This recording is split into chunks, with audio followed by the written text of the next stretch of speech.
oleh Allah Subhanahu wa taala. Sehingga dari ayat ini ada di antara bab tauhid itu ya, syirik khafi, ya. Syirik yang samar. Jadi syirik itu di samping syirik akbar, syirik yang besar, ada juga syirik asghar yaitu riya.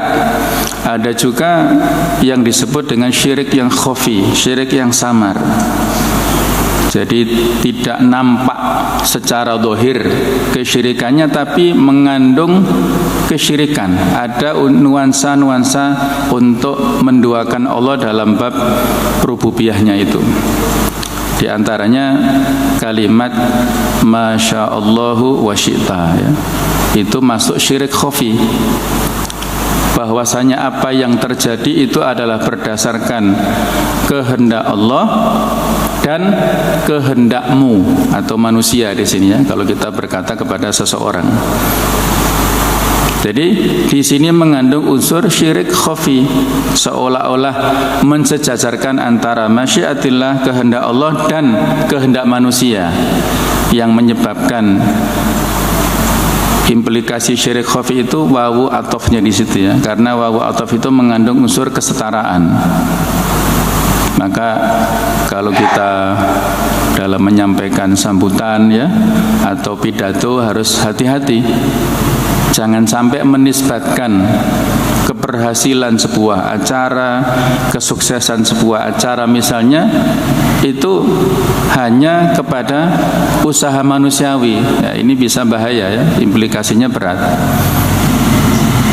Jadi kadang-kadang kita mengatakan terima kasih atas segala partisipasi semuanya. Acara kita ini adalah sukses karena usaha kita, kebersamaan kita, karena kekompakan kita. Nah, ini bahaya ya. Tidak ada unsur ilahiyah sama sekali di sini ya. Yang agak lumayan, acara ini adalah sukses karena takdir dari Allah Ta'ala dan karena usaha kita. Nah, ini juga sama dengan tadi ya, Masya Allah wa syi'ta itu. Yang tepat adalah usaha atau ini karena takdir Allah Ta'ala, Masya Allah thumma syi'ta, itu kemudian adalah karena upaya kita ya. Jadi kata-kata kemudian inilah yang menjadi solusi dari kalimat yang mengandung unsur syirik itu ya.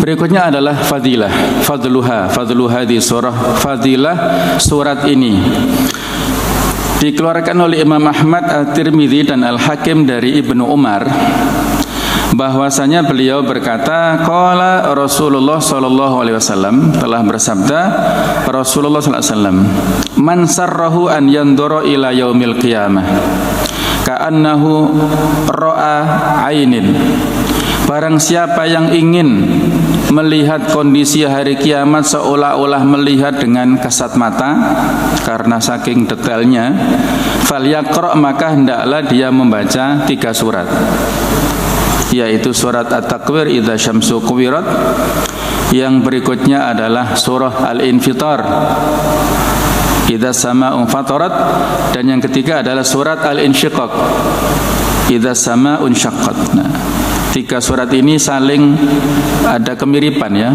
tema-tema dan pembahasannya, yaitu kondisi yang terjadi pada hari kiamat. Ini mukaddimah sedikit tentang surat ini ya. Baik, kita baca paragraf yang pertama, ayat pertama sampai dengan 14. Monggo kalau ada yang membawa HP, di situ ada aplikasi mushaf, silakan dibuka surat At-Takwir ya. Kita baca bersama-sama untuk mendapatkan kebarokahan ya dari majelis kita ya, majelis yang dibacakan di situ ayat Al-Qur'an, maka diberikan rahmat oleh Allah Subhanahu wa taala. A'udzu billahi minasy syaithanir rajim. Bismillahirrahmanirrahim. Idza asy-syamsu kuwirat wa idzan nujumu kadarat wa idzal jibalu suyirat wa idzal 'isyaru 'uttilat wa idzal wuhushu husyirat wa idzal biharu sujjirat wa idzan nufusu zuwijat wa idzal mau'udatu su'ilat bi ayyi dhanbin qutilat wa idza as-suhufu nushirat wa idza as-samaa'u kushitat wa idza al-jahimu su'irat wa idza al-jannatu uzlifat alimat nafsum ma ahdarat. Sadaqallahul adzim ya. Kita artikan dulu ya secara lafziyah ya. Idza syamsu kuwirat, ketika matahari digulung. Wa idzan nujumu kadarat, dan ketika bintang-bintang berjatuhan. Wa idzal jibalu suyirat, dan ketika gunung-gunung dihancurkan.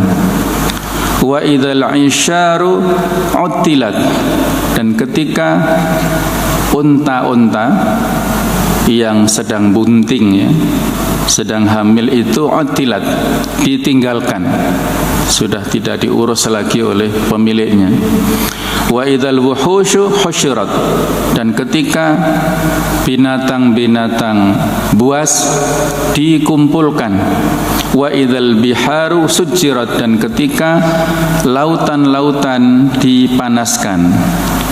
Wa idzan nufusu zuwijat, dan ketika jiwa-jiwa dipertemukan dengan jasadnya, dengan tubuhnya masing-masing. Wa idzal mau'udatu su'ilat, dan ketika bayi-bayi perempuan itu ditanya, bayi-bayi perempuan yang dibunuh dulu pada saat masa jahiliyah, ditanya bi ayyi dzambin qutilat, dengan dosa apa dia dibunuh. Wa idza suhufu nusyirat, dan ketika lembaran-lembaran dibuka lebar-lebar. Wa idza samaa'u kushitat, dan ketika langit dilenyapkan. Wa idzal jahimu su'irat, dan ketika neraka al-jahim dinyalakan. Wa idzal jannatu uzlifat, dan ketika surga itu didekatkan. Alimat nafsum ma ahdarat, setiap jiwa akan mengetahui apa yang dilaksanakan atau yang dikerjakan di dunia, apakah itu perbuatan baik atau perbuatan buruk ya. Ada beberapa qiraat yang ada di ayat-ayat yang kita baca ya. Misalnya kata-kata sujirat itu dibaca oleh Ibnu Katsir atau oleh ulama yang pada umumnya ya. Sedangkan Ibnu Katsir dan Abu Amr itu membaca sujirat ya tanpa dengan tasydid. Kemudian nusyirat ya dibaca dengan tanpa tasydid. Ada ulama yang membaca dengan nusyirat ya dengan ada tasydid. Kemudian su'irat dengan tasydid, ada yang membaca tanpa tasydid. Ini sudah biasa ya, asalkan riwayatnya itu bisa dipertanggungjawabkan maka bisa kita ikuti ya. Tapi sebaiknya kita mengikuti mushaf Utsmani yang sudah kita baca bersama-sama ya, supaya tidak menimbulkan syubhat. Sedangkan kita tinjauan sedikit dalam hal bahasa dari sisi i'rabnya, yaitu tinjauan posisi kata dalam sebuah kalimat, ini grammarnya ya. Ayat-ayat ini diawali dengan idza syamsu kuwirat dan seterusnya. Idza itu adalah dzarf yang menunjukkan sebuah keadaan ya. Sedangkan amil di dalam setiap kata-kata idza itu disebutkan adalah sesudahnya, yaitu alimat nafsum ma ahdarat. Jadi kata-kata yang ada di dalam ayat ke-14 itulah merupakan jawab syarat dari kata-kata atau dari ayat-ayat yang sebelumnya. Mulai dari ayat pertama sampai dengan ayat ke-13 itu jawabannya ada pada ayat ke-14 itu, sebagaimana yang disebutkan oleh Hasan al-Basri seperti itu ya. Jadi biasanya idza itu kalau dalam penggunaannya setelah idza itu adalah kata kerja. bentuk lampau, ya, fi'il madhi. Tapi di sini setelah idza ada isim atau kata benda, asyamsu, ya. Idza syamsu kuwirat. Nah, ini disebutkan oleh Az-Zamakhsyari bahwasanya perkataan asyamsu itu adalah fa'il untuk fi'il yang disimpan, yang ditafsirkan oleh fi'il yang sesudahnya, yaitu kuwirat. Jadi kalau dibalik itu idza kuwirat asyamsu, begitu ya. Kalau dibalik, tapi karena ini sudah baku maka mengandung makna yang seperti itu ya, ketika digulung matahari.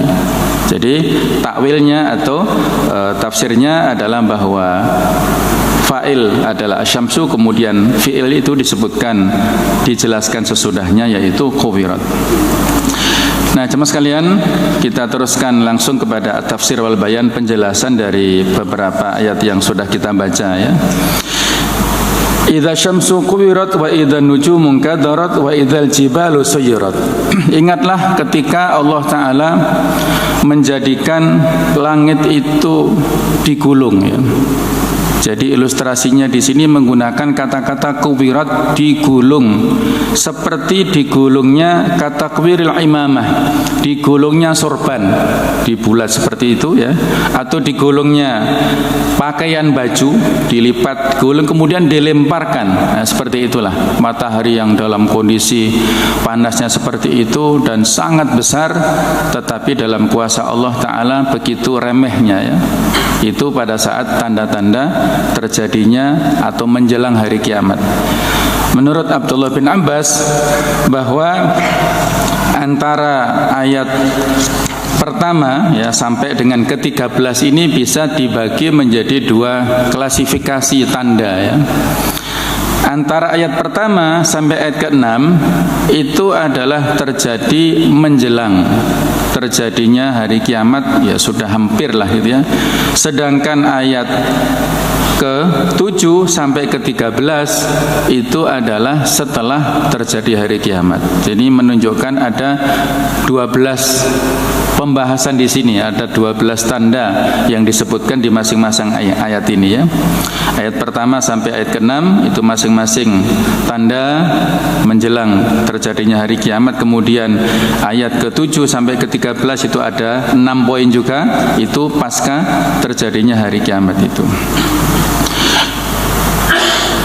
Kemudian wa idzan nujumu kadarat itu sama dengan firman Allah di surat Al-Infitar, wa idzal kawakibun tatharat ya. Ketika berjatuhan bintang-bintang ya, yang demikian indahnya bisa kita nikmati ya, keindahannya setiap malam, tetapi nanti pada saat hari kiamat itu bintang-bintang berjatuhan. Wa idzal jibalu suyirat, dan ingatlah ketika nanti akan terjadi gunung-gunung itu akan dihancurkan oleh Allah Subhanahu wa taala. Yang ini bisa kita bandingkan, ditafsirkan oleh ayat yang lain di dalam Al-Qur'an. Misalnya surat An-Naba yang sudah kita baca tafsirnya, wa suyiratil jibalu fakanat saraba. Dan ingatlah pada saat gunung-gunung itu dihancurkan sehingga seperti seolah-olah fata morgana ya. Begitu besarnya gunung, tapi karena kedahsyatan hari kiamat berterbangan seolah-olah seperti fata morgana itu. Kemudian juga seperti di surat Al-Kahfi ayat 47, wa yauma nusayyirul jibala wa taral arda barizah. Dan pada saat hari kami atau dihancurkan gunung-gunung dan engkau melihat ini bumi menjadi rata ya. Itu adalah karena kedahsyatan hari kiamat. Wa idzal isyaru utilat, dan ingatlah ketika unta-unta yang sedang bunting ya. Disebutkan unta di sini karena ini adalah anfasu malin indal Arab. Unta itu adalah harta yang paling bernilai menurut masyarakat Arab, sebagai sebuah simbol ya, kekayaan orang. Ya kalau di kita mungkin, kalau di Pujon mungkin seperti sapi gitu ya, sapi perah ya. Itu sebagai simbol eksistensi kekayaan seseorang. Nah kalau di Arab simbol kekayaannya adalah unta-unta itu. Mereka membanggakan untanya, kemudian menonjolkan kekayaan unta itu. Tetapi pada saat hari kiamat, walaupun untanya dalam keadaan bunting, hampir melahirkan, tetapi ditinggalkan oleh para pemiliknya itu ya. Karena saking dahsyatnya kejadian yang pada hari kiamat. Wa idzal wuhusyu husyirat, dan ketika binatang-binatang buas dikumpulkan, sebagaimana sudah kita singgung ya pekan lalu, bahwa binatang-binatang yang buas ini dikumpulkan nanti untuk satu sama lain dipersilakan mengkisos, membuat perhitungan. Binatang yang tidak punya tanduk mengkisos, membalas kepada binatang-binatang yang bertanduk. Karena dulu di dunia sering ditandui, sering ditabrak oleh binatang yang bertanduk. Nah sekarang giliran yang tidak bertanduk dipersilahkan untuk mengkisos, membalas kezaliman yang dilakukan oleh binatang yang bertanduk itu. Dan setelah selesai tuntas, maka binatang-binatang ini berubah menjadi tanah ya. Kemudian wa idzal biharu sujirat, dan ingatlah ketika lautan ya, ketika lautan-lautan ini dipanaskan. Ini kalau kita bandingkan, bisa dilihat di mushafnya masing-masing di surat At-Tur ayat yang ke-6, wal bahril masjur. Coba dilihat di situ ya. Bagi yang punya mushaf mutarjam, ada terjemahnya juga dilihat. Kata-kata al-masjur, penerjemahan di situ sebenarnya kurang tepat ya, walaupun tidak salah juga ya. Dia artikan di situ demi laut yang penuh dengan gelombang. Nah, jadi ada kemiripan antara dua ayat ini, tetapi dimaknai dengan makna yang berbeda. Kalau di ayat ini wa idzal biharu fujirat, ingatlah ketika lautan itu dipanaskan, dia menjadi meluap ya. Sebentar, itu ada di Al-Infitar ya. Jadi ada kemiripan antara wa idzal biharu sujirat ya, ini dipanaskan di surat At-Takwir, di surat Al-Infitar wa idzal biharu fujirat, ingatlah ketika lautan itu meluap, dan di surat At-Tur ayat yang ke-6. Ini masing-masing ada keterkaitannya ya. Walaupun penerjemahannya tidak bisa mewakili yang asli ya. Jadi memang inilah kelemahan kita kalau kita membaca ya Al-Quran secara terjemahan, ini perlu untuk dibaca tafsirnya supaya lebih jelas ya. Nah jemaah sekalian, kalau antara dua ayat ini ya, bahwasanya wa idzal biharu sujirat, ingatlah ketika lautan itu dipanaskan oleh Allah Ta'ala. Arti secara umum adalah pada saat itu lautan dan bumi hancur lebur menjadi satu, sehingga menjadi panas ya. Panas yang ada di dalam bumi-bumi itu melebur menjadi satu ya, di bawah ada magma dan sebagainya, itu melebur dan bisa memanaskan suasana atau lautan pada saat itu ya. Tetapi kalau kita komparasikan dengan surat At-Tur ayat yang ke-6, ini mari kita hayati sedikit ya, tadabbur tentang ayat ini. Bahwasanya ada sebuah hadis yang bisa menjadi semacam acuan walaupun tidak baku ya. Abdullah bin Amr meriwayatkan dalam sebuah hadis, para ulama berbeda pendapat apakah hadis ini marfu sampai sanadnya kepada Rasul ataukah mauquf hanya berhenti kepada Abdullah bin Amr. yang mana menurut komentar dari beberapa ulama, Abdullah bin Amr ini tidak sedikit meriwayatkan hadisnya secara Israiliyat atau dari Israiliyat ya. Jadi riwayat-riwayat Israiliyat itu maksudnya adalah riwayat-riwayat yang diambil beritanya itu dari Bani Israel ya. Maka disebut Israiliyat. Apakah boleh kita mengambil riwayat Israiliyat? Maka jawabannya boleh ya. Ada hadis Nabi riwayat Bukhari, haditsu an Bani Israil, ceritakanlah dari Bani Israel ya. Tetapi ada beberapa persyaratan ya, beliau memberikan di dalam hadis itu disebutkan man kadzaba alayya muta'ammidan falyatabawa maq'adahu minan nar. Barang siapa yang sengaja berdusta atas namaku, maka hendaklah dia menempati atau bersiap menempati tempat duduknya di neraka.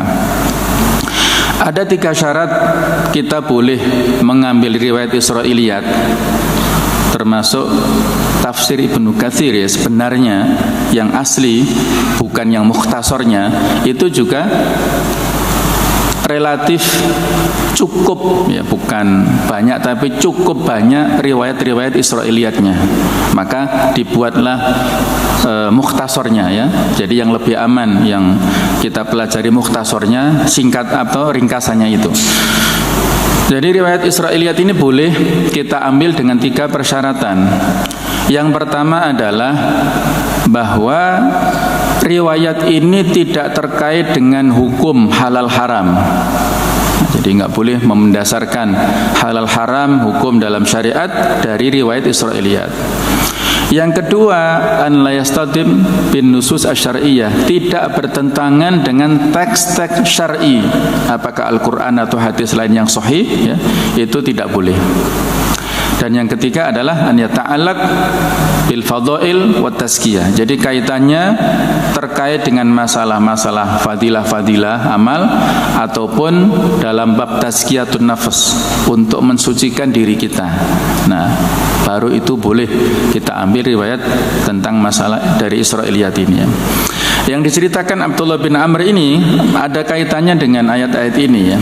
Beliau dalam sebuah riwayat mengatakan, la yarkabanna ahadukum al-bahra. Janganlah sekali-kali seseorang di antara kalian melewati atau menyeberangi samudra, menyeberangi lautan ya. Fa inna tahtal bahri naran wa tahtan nari bahran. Karena di bawah laut itu ada api dan di bawah api itu ada laut. Nah, itu riwayat dari beliau. Tadi diragukan apakah ini perkataan Abdullah bin Amr ataukah perkataan Rasul, itu ada khilafiyah. Yang pertama. Kalau yang berikutnya sanadnya ini diragukan kesahihannya. Ada yang mengatakan dhaif seperti Albani mengatakan dhaif, dan ada yang mengatakan hasan karena ada jalur yang menguatkan dari jalur lain. Ada jalur lain bahwasanya di bawah laut itu ada neraka begitu. Itu riwayat dari riwayat lainnya ya. Nah, jamaah sekalian, jadi walaupun hadis ini diragukan, tetapi dari sisi penemuan ilmiah, ijaz Qur'aninya itu ada sisi kebenarannya ya.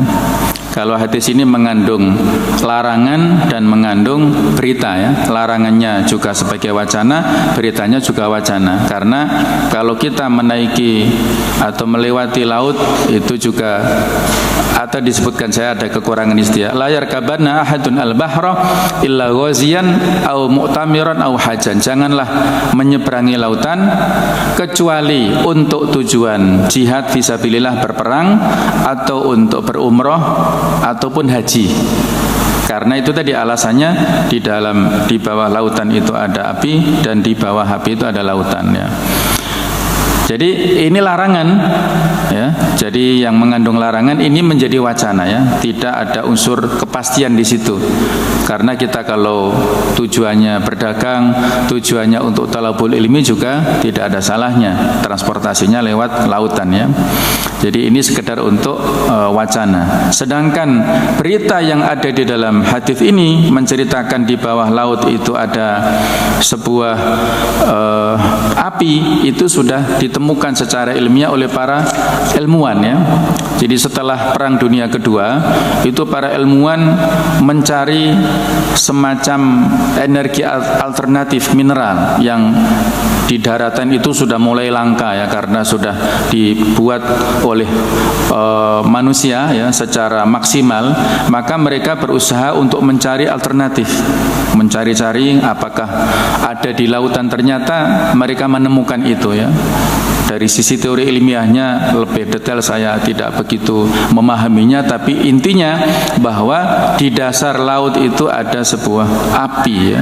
Jadi ada api yang mengandung panas yang luar biasa ya, dan ya semacam magma lah ya. Jadi inilah yang menjaga keseimbangan. Kenapa air laut itu tidak tumpah ke daratan, tidak bertumpah ke daratan kecuali ada tsunami ya. Ini karena ada keseimbangan antara panasnya api dengan dinginnya air, itu ada keseimbangan. Ini menunjukkan tentang kekuasaan Allah Subhanahu wa taala ya. Inilah ya, sedikit ya tadabbur kita tentang wa idzal biharu sujirat, kemudian di dalam surat At-Tur ayat 6 wal bahril masjur ya, dan demi laut yang penuh dengan gelombang ya. Jadi arti secara yang terdapat di dalam penerbitan dari Kemenak itu tidak pas ya. Yang sebenarnya wal bahril masjur itu adalah berarti demi laut yang di dalam tanahnya ada api yang membakar, itu aslinya ya, tetapi diartikan yang bergelombang. Walaupun dulu orang-orang Arab belum bisa memaknai secara detail, sehingga mereka memaknai wal bahril masjur itu adalah disamakan dengan wa idzal biharu sujirat, yaitu nanti terjadinya pada hari kiamat. Bahwasanya lautan itu akan menjadi panas, terbakar itu nanti pada hari kiamat. Padahal ini adalah dua hal yang berbeda. Wa idzal biharu sujirat itu nanti pada hari kiamat, sedangkan wal bahril masjur itu sekarang terjadinya begitu. Itu penjelasannya tadi secara ilmiah. Ditemukan sebuah kekuatan api yang besar yang ada di bawah lautan, yang ada di laut-lautan besar ya, apakah Atlantik, Pasifik ya, di bawahnya itu ada sekian energi api yang luar biasa ya, dahsyatnya. Itu ditemukan oleh para ilmuwan kita ya. Wa idzan nufusu zuwijat, dan ketika jiwa-jiwa dipertemukan. Sudah kita bahas pada kesempatan sebelumnya bahwasanya ya, ketika Allah Ta'ala mematikan seluruh yang bernyawa ya, bahwa kullu nafsin dha'iqatul maut, setiap yang bernyawa itu mati semua ya. Yang terakhir-akhir itu ketika dicek manusia sudah semuanya mati kecuali arwahus syuhada, rohnya orang-orang yang mati syahid. Kemudian ada malaikat Jibril, ada Mikail, ada Israfil ya, kemudian ada Israel sendiri yang saat itu masih hidup. Maka Allah Ta'ala memerintahkan kepada Israel untuk mematikan nyawa orang-orang ini ataupun malaikat ini ya. Disuruh untuk dicabut oleh malaikat Israel, dan yang terakhir Israel sendiri mencabut nyawanya sendiri yang begitu sakitnya ya. Dia lari ke tempat antara surga dan neraka dan mencabut nyawanya dengan cabutan yang sangat menyakitkan, dan dia menjerit dengan keras yang seandainya manusia saat itu mendengar jeritan itu maka akan mati karena saking kerasnya jeritan daripada Israel itu. Dan dia mengatakan, wahai seandainya aku tahu betapa sakitnya rasanya dicabut nyawanya, maka aku akan lebih melunakkan mencabut nyawanya orang-orang mukmin ya. Itu sudah kita bahas pada pertemuan sebelumnya ya. Jadi yang terakhir itu adalah Israel dicabut nyawanya. Kullu nafsin dha'iqatul maut, setiap yang bernyawa itulah dia akan mati. Kemudian Allah Ta'ala menyuruh kepada tahap berikutnya kepada Israfil ya untuk dia dibangkitkan Allah Ta'ala. Kemudian Allah menurunkan hujan yang bentuknya seperti air mani laki-laki ya, yang dengan hujan inilah Allah membangkitkan orang-orang ya dari kuburnya itu, dan Allah naruh setiap roh itu di sangkakalanya Israfil ya, dan ketika ditiup maka roh ini akan berterbangan dan mencari jasadnya masing-masing itu. Jadi akan tumbuh seperti tumbuhnya sayuran itu ya. Di musim semi atau musim hujan yang pada saat itu semuanya bangkit dari kuburan, dan yang pertama kali bangkit adalah Rasulullah SAW. Wa idzan nufusu zuwijat, ya tafsirnya seperti itu. Ingatlah ketika jiwa roh-roh ini zuwijat, dipertemukan kembali dengan jasadnya dimanapun dia mati, apakah mati di lautan, mati terbakar, habis pun nanti akan tetap dibangkitkan oleh Allah Ta'ala pada hari kiamat. Wa idzal mau'udatu su'ilat, dan ketika bayi-bayi perempuan itu ditanya. Jadi setelah kita tahu ini adalah tradisi jahiliyah ya, wa'dul banat, mengubur bayi-bayi perempuan. Ya karena kita tahu masyarakat jahiliyah ini tradisinya adalah suka perang. Mereka malu kalau anaknya yang lahir itu adalah perempuan, tidak bisa berangkat perang ya. Sehingga karena malunya itulah dikuburkan bayi-bayi atau anak-anak kecil yang perempuan ini. Bahkan Umar bin Khattab pun juga pernah melakukannya pada masa jahiliyah. Sehingga kadang-kadang satu saat Umar ini tertawa sendirian, kadang-kadang menangis sendirian. Ditanya oleh yang lainnya, "Kenapa wahai Umar?" Kata Umar, "Aku tertawa sendirian karena mengingat kejadian yang menggelikan, yang lucu ya. Saat dulu aku punya berhala di rumah terbuat dari tepung roti ya. Aku sembah-sembah, sesudah aku sembah ternyata aku lapar, maka berhala itu aku makan ya. Jadi berhalanya dimakan oleh Umar sendiri karena kelaparan. Dia ini ya merasa lucu ya, kok bisa sebodoh itu pada dulu ya, pada saat dulu, pada zaman jahiliyah. Dan dia menangis pada saat yang lain karena pernah dia punya seorang anak perempuan yang sangat lucu, yang sangat manis ya. Dia sangat cinta dengan perempuan ini, tapi karena itu tadi ada perasaan gengsi dengan masyarakat lingkungannya itu, dia sudah siapkan jebakan di padang pasir. Dia ajak main-main, anak perempuannya ini lari-lari, kemudian dia terperosok di jebakan yang disiapkan Umar, kemudian setelah jatuh dikubur oleh ayahnya sendiri, sehingga dia sedih, menangis karena kebodohannya itu ya. Itu nanti akan dibangkitkan. Wa idzal mau'udatu su'ilat, akan dibangkitkanlah orang-orang atau bayi-bayi perempuan yang tidak bersalah, bi ayyi dzambin qutilat, tidak ada salah apapun mereka ya. Kalau pada zaman jahiliyah dulu adalah karena proses kejahiliaannya, tapi kalau sekarang ini kan kita kiaskan dengan peristiwa aborsi ya. Aborsi itu adalah kejahatan. Terbunuhnya manusia akibat aborsi ini adalah terbesar di dunia secara kuantitas, secara jumlahnya ya. Diperkirakan sekitar 2,5 juta per tahun itu. Yang ini mengalahkan tragedi apapun, perang dunia pun juga tidak sebanyak itu. Pembunuhan atau kematian akibat kecelakaan juga tidak sebanyak itu ya. Jadi aborsi ini 2,5 juta yang kalau kita kalkulasi ya, setiap menitnya itu nanti bisa dihitung ya, tidak kurang dari sekitar 6 bayi yang mati dibunuh oleh ya orang-orang yang tidak bertanggung jawab ya, mungkin pasangan laki-laki perempuan yang belum terikat nikah ya, yang itu adalah karena persoalan akhlak ya, penurunan akhlak yang sangat banyak, luar biasa terjadinya sekarang ini ya, terutama di kota-kota. Di desa pun juga sama ya, ada banyak penelitian yang pernah diekspos itu tahun 2010 Di Kabupaten Malang ada sebuah penelitian dilakukan oleh pihak ketiga bekerja sama dengan Pemkab Malang lewat Balitbang itu. Ditemukan bahwa pelajar yang ada di Kabupaten Malang SMP SMA itu 40% itu sudah melakukan hubungan di luar nikah ya. Maksudnya karena mereka masih pelajar otomatis belum nikah ya. Itu sampai angkanya 40%. Ini sampai ada protes dulu dari bupati tapi dijawab dengan ilmiah oleh lembaga penelitian ini ya. Jadi itulah persoalan kita yang mengakibatkan matinya bayi-bayi yang tidak ada kesalahan sama sekali ya. Jamaah sekalian, berikutnya ada sebuah hadis riwayat dari Imam Ahmad dari Khansa